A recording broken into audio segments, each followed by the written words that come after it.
Into Outkick the Show. I am your fearless leader, Clay Travis. I hope you are having fantastic Wednesdays, wherever you may be across the entire country. We got a lot to dive into. There is much to debate, much to discuss, and we will get to the pay player debate. I actually think it's fascinating how little interesting is being discussed here. Tennessee gets a football player arrested who says, "Where I come from, we shoot cops," on video. UNC makes jokes about Clemson that I think are actually pretty funny. I hope you took my gambling stock suggestion as it pertains to TSG, which is on absolute fire. And I've got a double blood bank guarantee for you guys as we roll forward. But I want to begin here on Outkick the Show with the pay player debate, as there is legislation that has been signed into law by Governor Newsom in California. Florida evidently is considering it, Pennsylvania. There are a lot of different moving parts associated with this new debate. And here's what I want to say. Almost everywhere on social media, you have people lining up on pay the player side and don't pay the player side. I am a capitalist, so I have no problem with players being paid. But what I do find intriguing is there's no actual discussion associated with what this would look like. So let's take a step back for a minute. I am a capitalist. You guys know that I am a diehard markets-based guy. But this is important. We don't have an existing marketplace of a for-profit business when it comes to college athletics, okay? College athletics is run nonprofit, and as a result, there's also no collective bargaining agreement involved with any of the players. There are scholarship offers to players, universally NCAA applied rules. So let's take a step back here. Let me just ask you a basic question. If players are paid, how are they going to be paid? Are they going to be 1099? Are they going to be paid as employees? What is the method by which you take money and legally give it to someone else, such that this is a big deal, all right? If they are going to be paid, how much are they going to be paid? How is the money going to be distributed? What sort of contracts are they going to enter into that would allow them to be paid? What are their obligations under the purposes of those salary contracts that they would then enter into?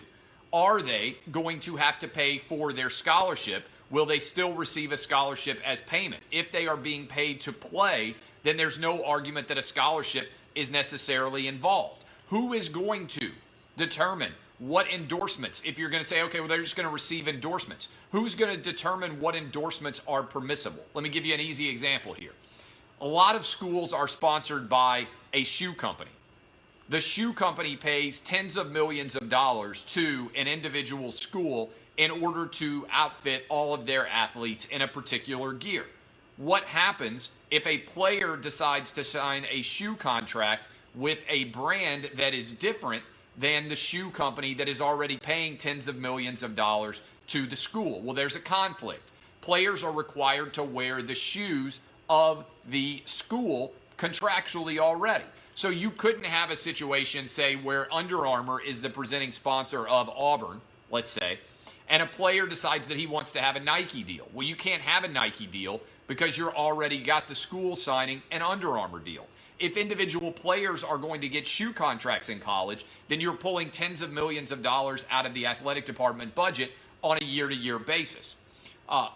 Moreover, right now, most athletic departments are run to roughly break even at best. Where do the profits that they make off football, if they make any, and off men's basketball go? Into providing scholarships for other students. If you are going to have somebody reviewing endorsement-related materials, that's an involvement of a school and an official, which arguably involves Title IX, because a women's volleyball player is going to say, wait a minute, why is this men's football player getting $100,000 while he's a scholarship athlete and I am not getting anything at all?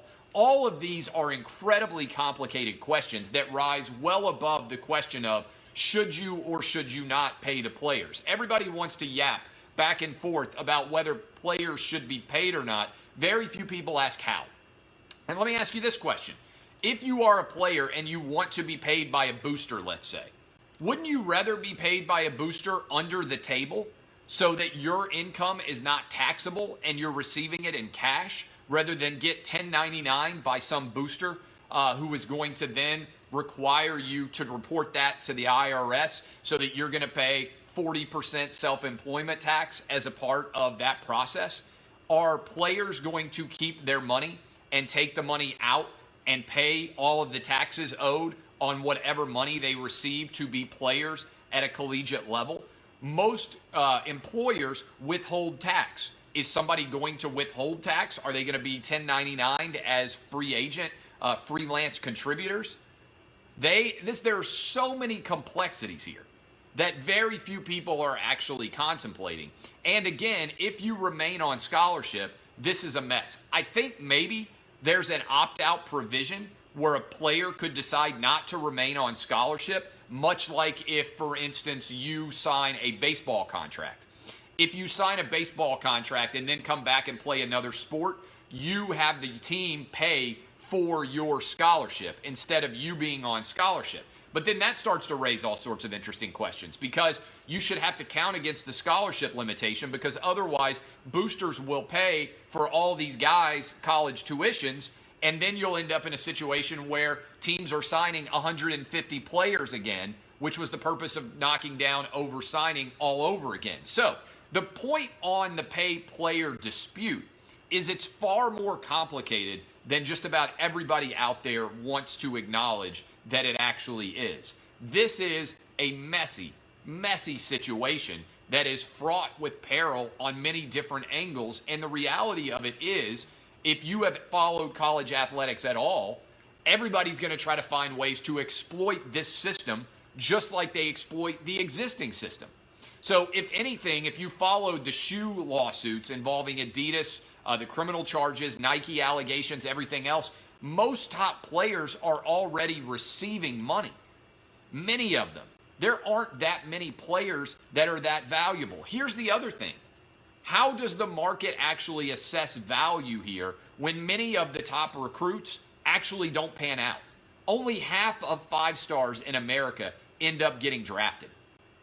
Well less than half of 4 stars in America end up getting drafted. This is a little bit like a venture capital fund where all of these companies are brand new and you're trying to assess which ones are going to have value down the line. Well, how do you handle investing in venture capital?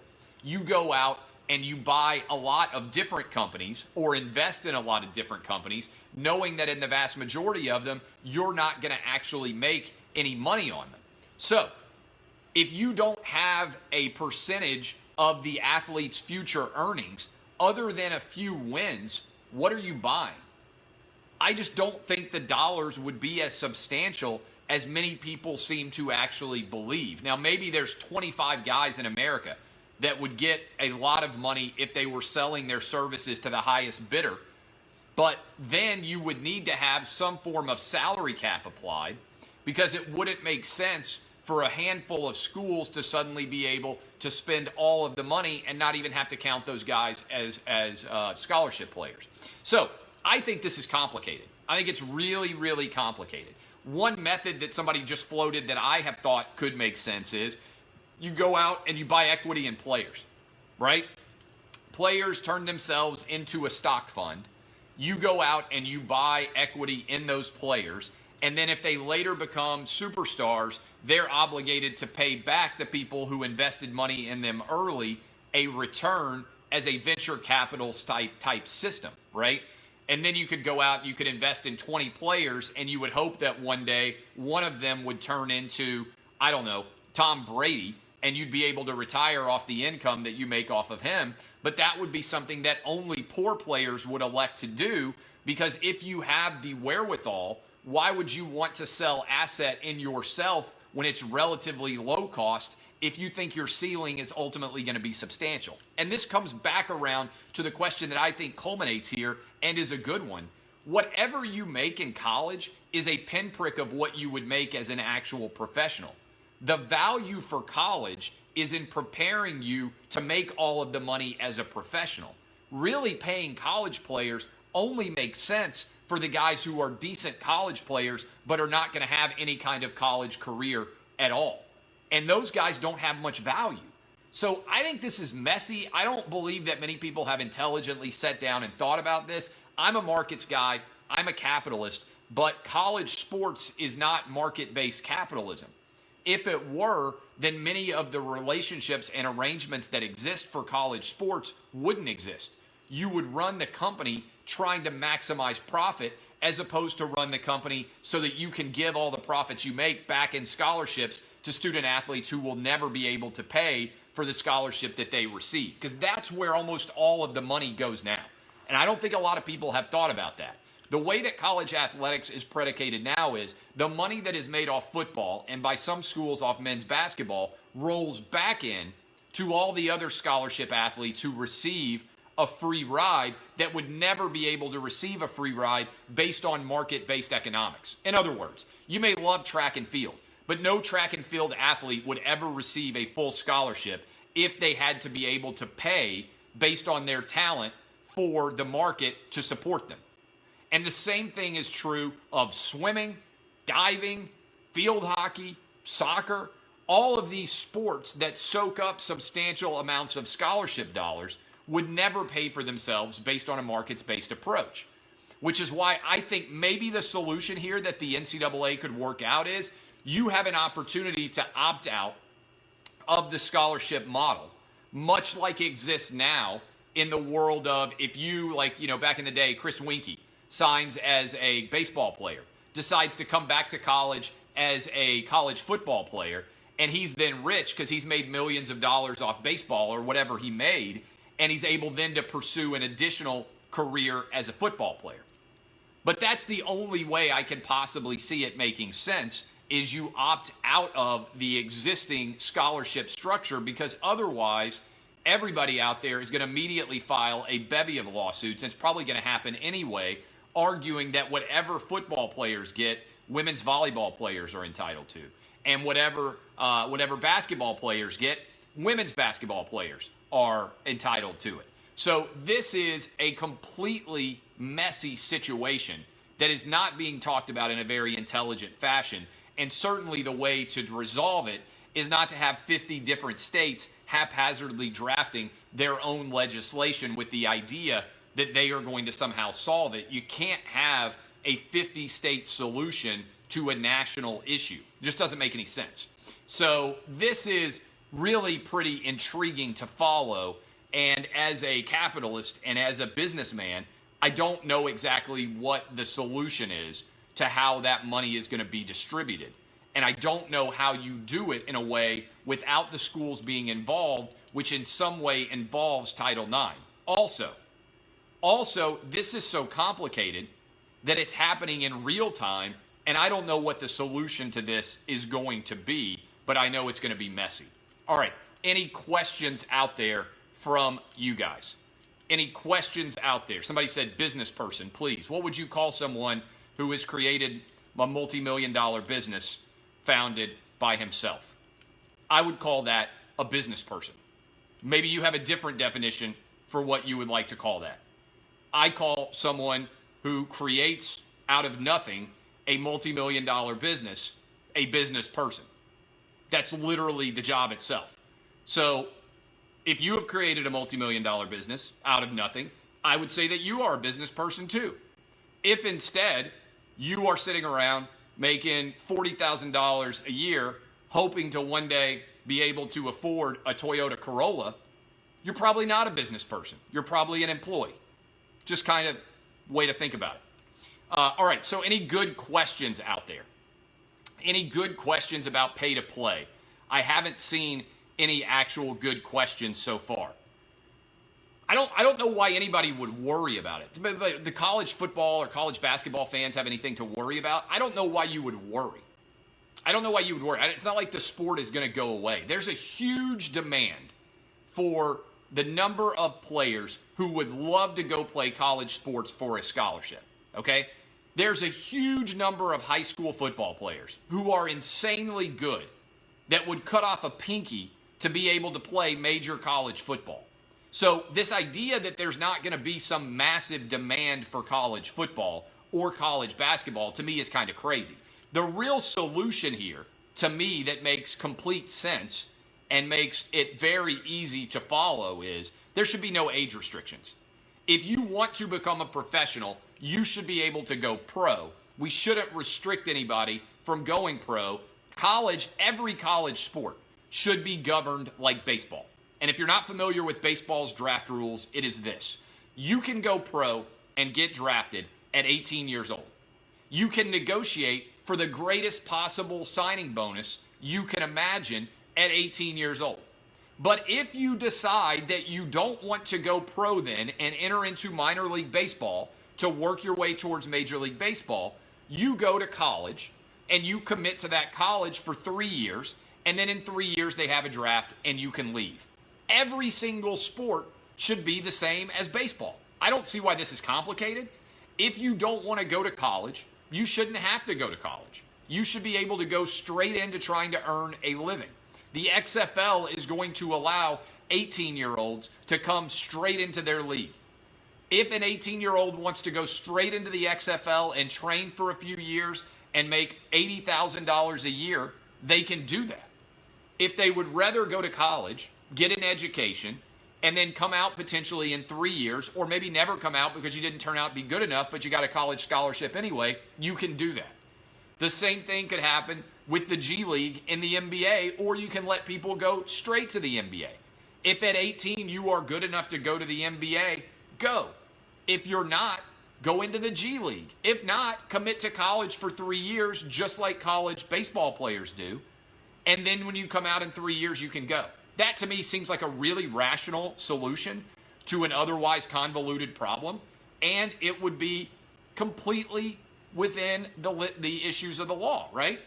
What doesn't happen now is, what really is the key here is, guys go to college and they end up burnishing their brand while they also go to school and get an education. Zion Williamson is worth way more money because he went to Duke than he would have been if he had gone straight to the G League.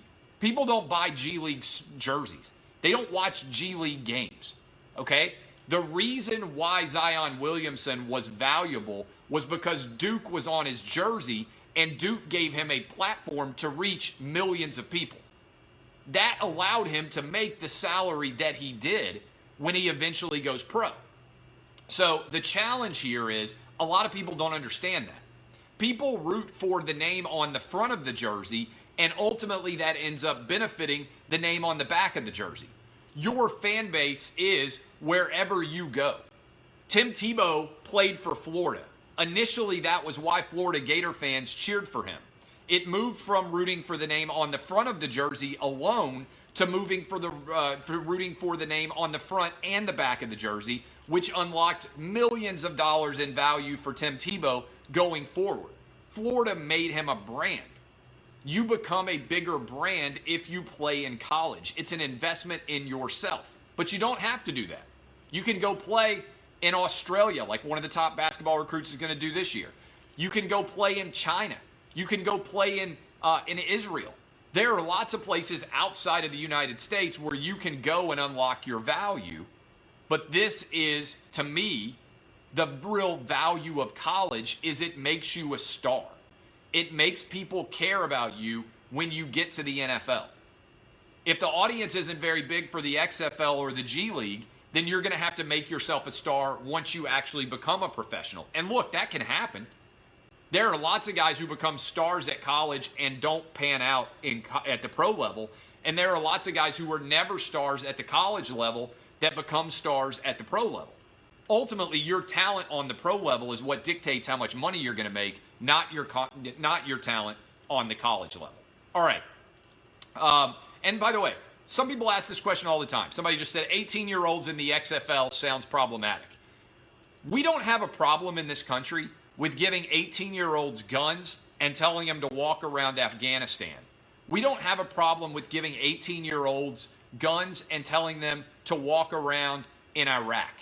If we are giving 18-year-olds guns and allowing them to be killed defending this country, I'm sorry. I don't find it problematic than an 18-year-old decides to try to play pro football.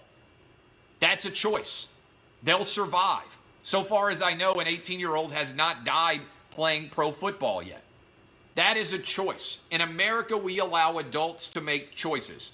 And sometimes those choices are good, and sometimes those choices are bad, and sometimes those choices have catastrophic risks, and sometimes they do not. If we are going to allow 18-year-olds to step out of their high school and go straight into basic training, and the next thing they know, in 2 months, they're getting shot and they can die, then I don't have a problem giving 18-year-olds the ability to actually decide to go out and make the decision to be a actual athlete. So I don't find that to be problematic at all. I'm not troubled by it. I don't find it to be remotely difficult in general. 18-year-olds can make choices. All right. I'm old and do stupid things. It's called life. That's a good line. Tennessee player got arrested. Jeremy Banks. If you haven't seen the video, TMZ had it last night. I posted it on Twitter. Let me start here with the Jeremy Banks comments that he made in the back of the police car. We have got, as a society, to stop demonizing police in this country. Okay? What you saw Jeremy Banks do is demonize police. And what I would say I wish everybody in this country had to do was I wish every single person in this country had to follow around a police officer for an entire day's work in a major American city and see what they put up with on a day in and day out basis. I'm not saying that every police officer is perfect. I'm not saying they are without flaw. They are humans, okay? But this era that we have created where people sit and rip police officers, where they threaten them, where they don't listen to them. I don't care what race you are. I don't care what gender you are. I don't care what religion you are. I don't care what sexual orientation you are. If a police officer is talking to you, and I tell my kids this all the time, you yes ma'am and no ma'am them, and you do exactly what they say. And I am saying that as a lawyer, okay? Sometimes police officers ask you to do things which you don't believe are legally appropriate. You have the right to challenge them in a court at some point in time. But in the meantime, listen to them. Don't argue with them. Don't fight with them. Accept that they are the authority in the situation that you are in right now, and don't accelerate or exacerbate an already difficult situation and make it worse. I got to give props to the Knoxville police officers that I saw dealing with Jeremy Banks in their car. They handled things as well as they possibly could have when you've got a guy in the back cursing at you, when you've got a guy in the back saying that where I'm from, we shoot police officers, when you've got a guy in the back insulting somebody who is the intern in the car. I have to tell you that this is thoroughly unacceptable. And I'm also sick of people coming out after they do something that is accurately reflective of what kind of person they are, and they apologize and say something that's the exact opposite of the way they actually behaved. So, I understand that Jeremy Banks maybe had a bad moment. One of the reasons why I like having cameras in police officers' cars and in police officers on their vests and everywhere else is, I think more often than not, the police officer ends up being proven to be the better actor than the person who is accusing the police officer of misbehaving. That's why I like cameras that follow police officers. If they misbehave, fire them. But 99% of the time, do you know who the person who's misbehaving is? The person being arrested by the police officer. It just doesn't make any sense at all to me. And I tell my kids this all the time, and I think there are far too many parents out there who don't tell this to their children, who don't sit them down and say, you should never behave like this ever, okay? And I'm not saying I'm perfect. I'm flawed and imperfect like everybody else. I can be a jerk. I can be an ass. Trust me, my wife can testify to that better than most, right? But just treat a police officer with basic common decency and respond to what they are saying. I'm going to have to block this guy. I happen to look over. He says the cops are the real criminals. No, they aren't. Police officers save infinitely more lives. If police officers walked out of policing in cities, as has happened in some places, this is unbelievable to see, all right? What happened in Baltimore when police officers started not being able to do their job? The murder rate skyrocketed. What happened in Chicago when police officers couldn't do their job? The murder rate skyrocketed. Police officers are the best things that could ever happen to crime-ridden communities, okay? And our police force, while imperfect, is probably the best in the world. And certainly our criminal justice system, while imperfect, I believe to be the greatest in the entire world, all right? So what would I do?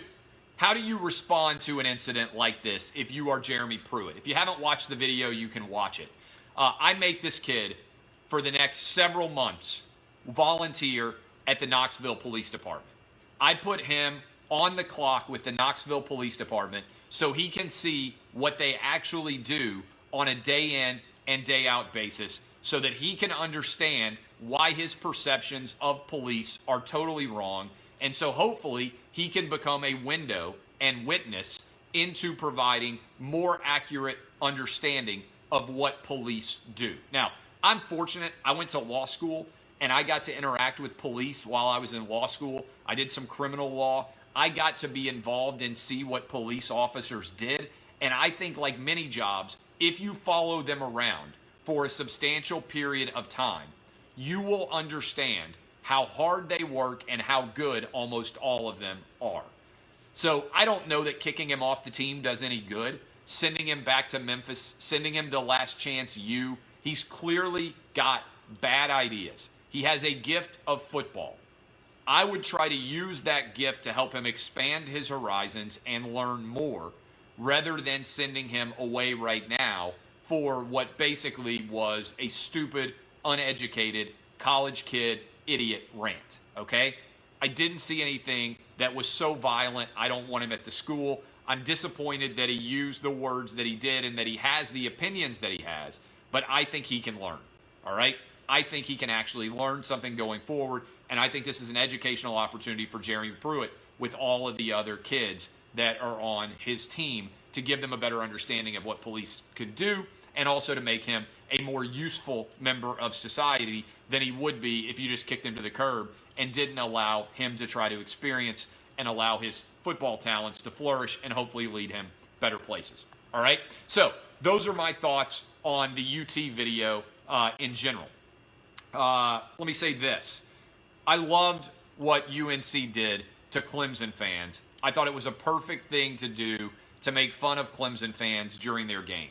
If you didn't see this, on their Jumbotron, they put up pictures of Clemson fans on the scoreboard and made fun of the fact that they were fair weather fans. And then, because you have to apologize for everything, some Clemson fans were outraged, and the athletic director and the school felt compelled to apologize. Here are some of the things they made fun of, all right?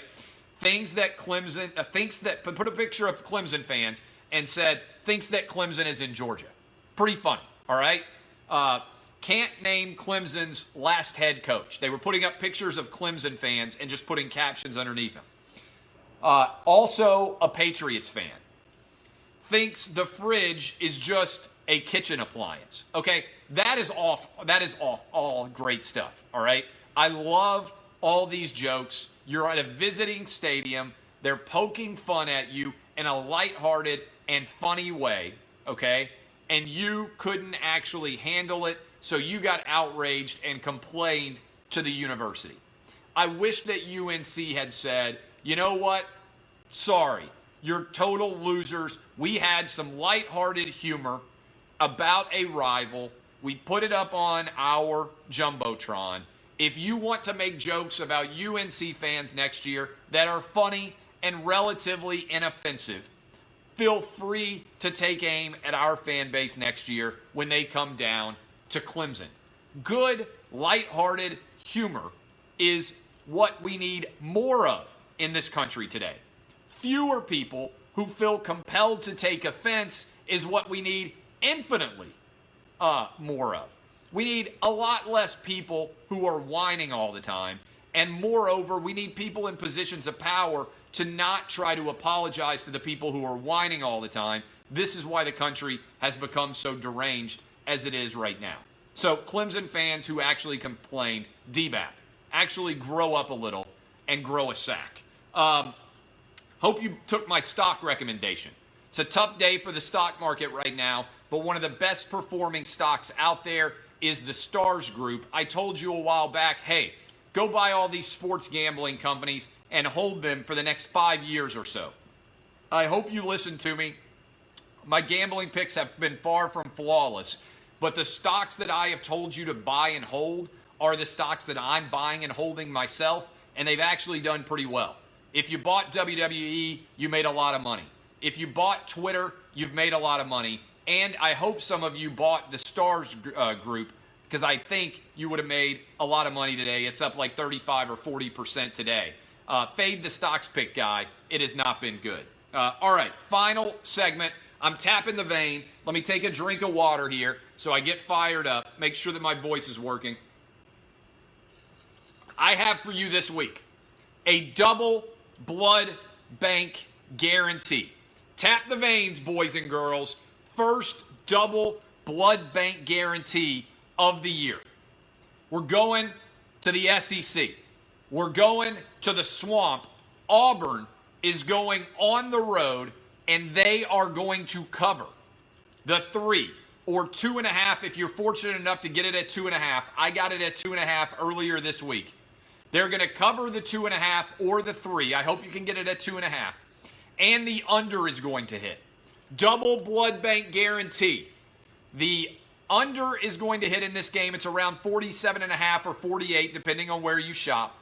And Auburn is going to cover. I don't believe in the Florida Gator offense with Kyle Trask going up against this Auburn defense. I believe that this Auburn offense has eerie similarities to what I saw from Gus Malzahn offenses in 2010 and in 2013, where you had a young new quarterback, Cam Newton, Nick Marshall, and those quarterbacks got progressively better week to week. The offense started to catch up. I think this defense is better for Auburn than the defenses were in 2010 and 2013.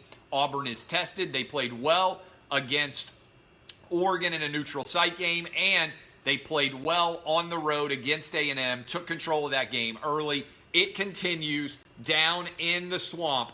Tap the veins, boys and girls. It's time to get rich. Auburn -3 and the under, my double blood bank guarantee of the week. Kisses for all of you. My name is Clay Travis. DBAP unless you need to SBAP. I will see you on Lock It In at 4:30 Eastern, 3:30 Central, 2:30 Mountain, 1:30 Pacific. And I'll be live, as I always am, tomorrow morning, 6 to 9 a.m. Eastern on Outkick the Coverage. Go download the podcast if you haven't already. Kisses. See y'all. Have a good rest of your day. Love you. Thank you, Facebook. See y'all.